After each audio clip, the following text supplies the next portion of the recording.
Hi, it's Greg Burdine, pastor of Faith Baptist Church in Adrian, and hope you're having a good Thursday, the last day of October. It's the 31st, Halloween.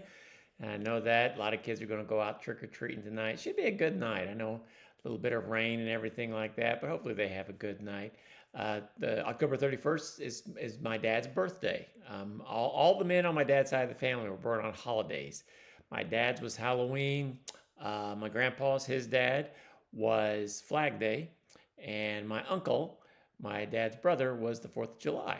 So we always celebrated dad's birthday with going trick-or-treating or whatever. And it's been a long time since he's been gone, but I always remembered October 31st, my dad's birthday. So happy birthday, Dad. Got a Bible verse for you. I've been looking all through the month of October at verses that have to do with the farm, harvesting, agriculture. And the one I've chosen for today is an interesting verse in the Old Testament. And I think it goes to show what God wants us to do. And this is what it says. It's in the book of Leviticus, chapter 23 and verse 23. And this is what it says. When you reap the harvest of your land, do not reap to the very edges of your field or gather the gleanings of your harvest. Leave them for the poor and for the foreigner residing among you. I'm the Lord your God. This is a command to the Jews.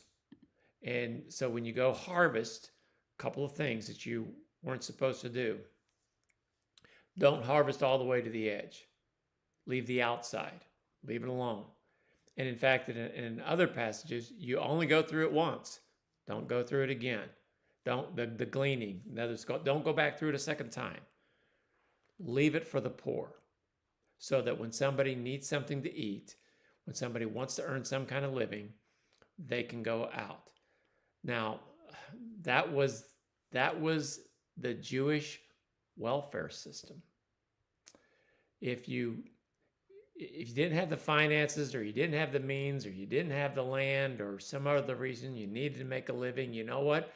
You could always go in somebody's field, and you could always find extra. You could always go on the edge.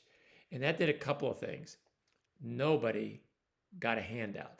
Nobody. Now, there were some that you give alms. There were some people that were very generous, but they did not have any government assistance. If you wanted some help, you went out and you worked for it. And that was I like what somebody said. It is not a handout. It is a hand up. It encouraged them to do something for that. And I think that's important for us to do, is to care for the people that are around us.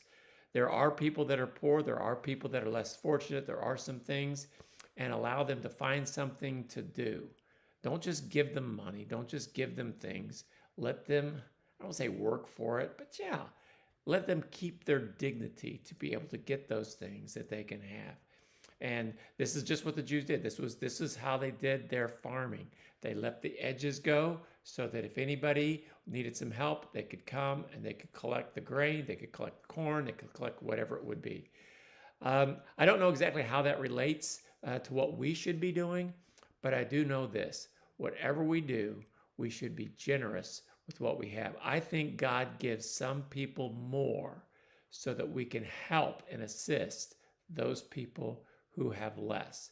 I don't know which side of the equation you're on, but consider helping somebody who is less fortunate than you are. I'll be starting a new series of Bible verses.